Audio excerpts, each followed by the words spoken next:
அனைவருக்கும் வணக்கம். இன்னைக்கு நம்ம வரலட்சுமி விரதம் பற்றிய புராண கதைகள் பார்க்க போகிறோம். வரலட்சுமி விரத புராண கதையை படிப்பவர்கள் கேட்பவர்களும் வரலட்சுமியின் அருளால் தனதானிய சம்பத்துடன் சௌபாக்கியமாக வாழ்வார்கள் என தேவர்கள் வாழ்த்துகின்றனர்.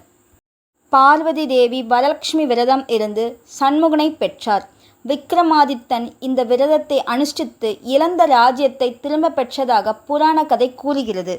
இந்த வருடம் வரலட்சுமி விரதம் ஆகஸ்ட் 21 வெள்ளிக்கிழமை அன்று வருகிறது. கேட்ட வரங்கள் மட்டுமல்ல, கேட்காத வரங்களையும் கொடுப்பவள் அன்னை வரலட்சுமி. வரலட்சுமி விரதம் எப்படி தோன்றியது, இந்த விரதம் அனுஷ்டிப்பவர்களுக்கு என்ன பலன் கிடைக்கும் என்பதை இந்த பதிவில் பார்க்கலாம். முன்பொரு காலத்தில் சௌத்ராஷ்டிர தேசத்தில் பத்ராஷ்டிரவா என்றொரு அரசன் இருந்தான். அவன் மிகவும் நல்ல முறையில் ஆட்சி நடத்தி வந்தான். அவனது மனைவி கசந்திரிகா அவளும் கணவனுக்கு ஏற்ற மனைவியாக எல்லா வகையிலும் விளங்கினாள். எந்நேரமும் நல்ல சொற்களையே பேசி வேலைக்காரர்களை நல்ல முறையில் நடத்தி வந்தாள். அவர்களுக்கு ஒரு அழகான பெண் குழந்தை பிறந்தது. அவளுக்கு சியாமா என்று பெயரிட்டு அருமை பெருமையாக வளர்த்து வந்தார்கள். தினமும் லக்ஷ்மி பூஜை செய்யாமல் கசந்திரிகா உணவருந்த மாட்டாள். கணவனுக்கு மிகவும் உதவியாகவும் வயதான மாமனார் மாமியாரை போற்றி பாதுகாப்பதில் மிகவும் அக்கறை உள்ளவளாகவும் இருந்தாள். இதனால் மனம் மகிழ்ந்த லக்ஷ்மி தேவி அவளுக்கு அருள் புரிய எண்ணினார். ஒரு ஆடி வெள்ளிக்கிழமை நாளில் மிகவும் வயதான சுமங்கலி போல கசந்திரிகாவின் அரண்மனைக்கு வந்தார். அப்போதுதான் பகல் உணவு உண்டு முடித்தாள் கசந்திரிகா. அந்த சுமங்கலியை வரவேற்று உரிய முறையில் உபசரித்தாள். வெற்றிலை, பாக்கு, குங்குமம், மஞ்சள் முதலிய மங்கள பொருட்களை கொடுத்தாள். தாயே, தாங்கள் யார்? என்னை நாடி வர என்ன காரணம் என்று கேட்டாள். அதற்கு லக்ஷ்மி தேவி, அதை அப்புறம் சொல்கிறேன். என் கேள்விக்கு நீ முதலில் பதில் சொல். நீ வணங்கும் லக்ஷ்மி தேவியின் அவதார தினமான இன்று அதிதிக்கு உணவிடாமல் நீ இப்படி வயிறார சாப்பிட்டு கொண்டிருக்கிறாயே, இது நியாயமா என்று கேட்டார்.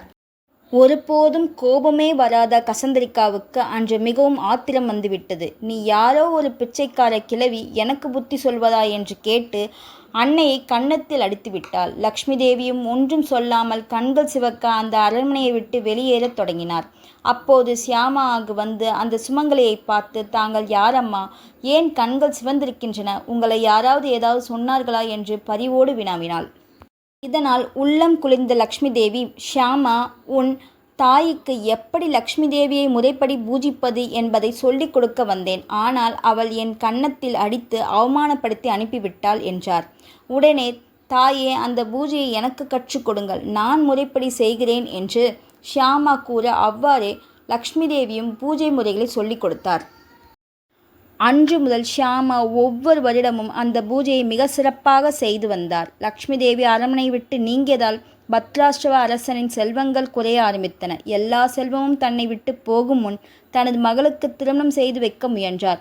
ஷியாமா வருடந்தோறும் வரலட்சுமி பூஜை செய்து வந்த பலனால் அவளுக்கு அவளை போற்றி பாதுகாக்கும் கணவனாக மலாதரன் என்ற மன்னன் அமைந்தான். ஷியாமா கணவன் வீடு சென்றார். இந்த நிலையில் பத்ராஷ்டிராவின் எதிரிகள் அவனையும் அவனது மனைவியையும் நாட்டை விட்டு துரத்தி விட்டு சிம்மாசனத்தை பிடித்து கொண்டனர். ஒரு பிடி சோற்றுக்கு கூட வழியின்றி காட்டில் அலைந்தனர் இருவரும். தன் பெற்றோரின் நிலை சியாமாவை மிகுந்த வருத்தத்துள்ளாக்கியது. அவர்களை தன் நாட்டுக்கு அழைத்து உணவிட்டு காத்து வந்தாள். ஒருமுறை அவள் ஒரு குடம் நிறைய பொற்காசுகளை போட்டு தனது தாயிடம் கொடுத்து, இதை வைத்து பிழைத்து கொள்ளுங்கள் என கூறினாள். கசந்திரிகா தொட்டதும் அந்த பானையில் இருந்த தங்க காசுகள் எல்லாம் கரித்துண்டுகளாக மாறிவிட்டன.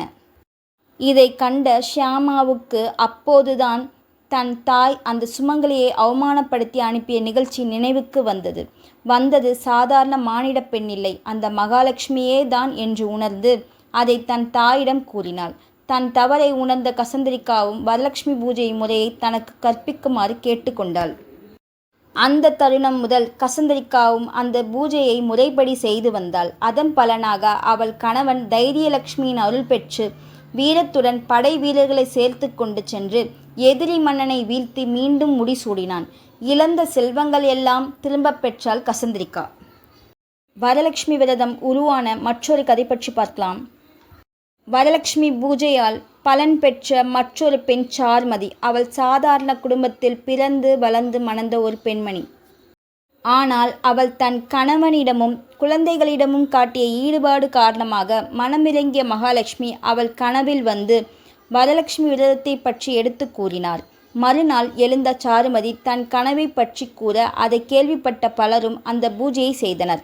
அதனால் நன்மக்கட்பேருடன் என்றும் சுமங்கலியாக வாழும் பாக்கியத்தை பெற்றனர். மானிட பெண்களுக்கு மட்டுமல்ல, தேவகுல பெண்களுக்கும் இந்த வரலட்சுமி பூஜை செய்து பயனடைந்துள்ளனர். சித்திரநேமி என்றொரு தேவகுல பெண் இருந்தாள். அவள் நடுநிலை தவறாதவள் என்று பெயரெடுத்தவள். அதனால் தேவர்களிடையே எழும் சில சர்ச்சைகளுக்கு அவளே நீதிபதியாக இருந்து தீர்ப்பு வழங்குவாள். ஒரு முறை அவள் நடுநிலை தவறி தீர்ப்பு சொல்லிவிட்டாள். அதனால் அவளுக்கு தொழுநோய் பிடிக்கும்படி சாபம் கொடுத்து விட்டாள் பார்வதி தேவி. தன்னை மன்னிக்கும்படி வேண்டிக் கொண்டாள். மனமிறங்கிய தேவி கங்கை நதிக்கரையில் வரலட்சுமி விரதத்தை அனுஷ்டித்தால் அவளுக்கு உள்ள தொழுநோய் நீங்கும் என்று சொன்னார். சித்திரநேமியும் அவ்வாறே கங்கை கரை வந்து வரலட்சுமி பூஜையை செய்து அவளது நோய் நீங்கி நல்லுருவம் பெற்றார். அவள் என்னைப் போல புண்ணிய நதிகளான கங்கை, யமுனை, சிந்து, காவேரி, தாமிரபரணி முதலிய நதிகளில் நீராடி இந்த பூஜையை செய்பவர்களுக்கு பலன் பல மடங்கு கொடுக்க வேண்டும் என வேண்டிக் கொண்டாள். லக்ஷ்மி தேவியும் அவ்வாறே செய்வதாக கூறினார். அதனால் இந்த பூஜையை நதிகளில் நீராடிய பின் செய்வது மிகவும் சிறப்பு வாய்ந்தது. அடுத்ததாக வரலட்சுமி விரதத்தின் பூஜை முறை பற்றி பார்க்கலாம். முதலில் வீட்டை சுத்தம் செய்து பூஜை அறையில் சிறிய பீடம் அமைத்து அதில் கலசம் அமைக்க வேண்டும். கலசத்தில் தண்ணீர் அல்லது அரிசி நிரப்பி அதற்கு நாணயங்கள், வெற்றிலைப்பாக்கு ஆகியவை வைத்து அதன் மேற்பகுதியில் தேங்காய், மாவிலை வைத்து கலசம் தயார் செய்ய வேண்டும். பிறகு புதிய புடவை, நகைகள் ஆகியவற்றால் அந்த கலசத்தை அம்மனை போல் அலங்காரம் செய்து மஞ்சள் குங்குமம் அணிவிக்க வேண்டும். வாசனை மலர்களால் அம்மனை அலங்கரித்து அஷ்டலட்சுமிகளும் அந்த கலசத்தில் எழுந்தருளி அருள் புரிய வேண்டும் என வேண்டிக் கொள்ள வேண்டும். மந்திரங்கள் சொல்லி எளிமையான முறையில் வழிபாடு செய்ய வேண்டும். வளையல், ரவிக்கை துணி, பழங்கள், இனிப்பு, மஞ்சள், குங்குமம், தாலிக்கயிறு ஆகியவற்றை அம்மனுக்கு படைத்து பிறகு அவற்றை வீட்டிற்கு வரும் சுமங்கலி பெண்களுக்கு அளிக்க வேண்டும். ஒரு நூல் எடுத்து அதில் மஞ்சள் தடவி அதில் 9 முடிச்சுக்கள் போட்டு நோன்பு கயிறு தயார் செய்து கொள்ள வேண்டும். பின்பு அம்மனின் பாதத்தில் வைத்து வழிபட்டு கழுத்திலோ அல்லது கைகளிலோ அந்த நோன்பு கயிறை கட்டி கொள்ள வேண்டும். பின்பு அந்த 9 முடிச்சுக்கள் போடப்பட்ட நோன்பு சரடை அம்மன் பாதத்தில் வைக்க வேண்டும்.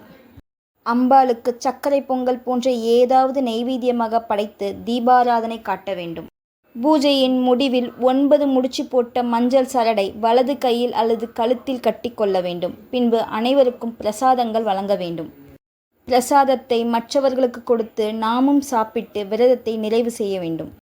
வரலட்சுமி விரதமிருந்து வழிபட்டால் அஷ்டலட்சுமிகளான ஆதிலட்சுமி, தனலட்சுமி, தானியலட்சுமி, தைரியலட்சுமி, ஜெயலட்சுமி, சந்தானலட்சுமி, கஜலட்சுமி, வித்யாலட்சுமி ஆகியோரை வணங்கிய பலன்கள் ஒரு சேர கிடைக்கும். வரலட்சுமி விரதம் இருப்பவர்கள் இவ்வுலகில் சகல போகங்களையும் பெற்று அனுபவித்த பின் வைகுந்தம் சேருவார்கள். எல்லா சுக்லபட்ச வெள்ளிக்கிழமைகளில் மகாலட்சுமியை முறைப்படி பூஜிப்பவர்கள் வாழ்நாள் முழுவதும் செல்வ செழிப்புடன் ஆரோக்கியமாக வாழ்வார்கள். இந்த வரலட்சுமி விரதம் இருக்கும் பெண்களுக்கு மாங்கல்ய பலம் நீடிப்பதோடு செல்வம், தைரியம், வெற்றி, அரசு பதவி, குழந்தை பேறு, கல்வி உள்ளிட்ட எல்லா வளங்களும் வந்து சேரும். வரலட்சுமி விரதம் இருந்தால் எண்ணற்ற பலன்கள் கிடைக்கும். வரலட்சுமியை வழிபட்டு அஷ்ட ஐஸ்வர்யங்களையும் வாழ்வில் அனைத்து வளங்களையும் பெறுவோம். உங்களிடமிருந்து நன்றி கூறி விடைபெறுவது உங்கள் கௌசல்யா அண்ணாமலை. நன்றி, வணக்கம்.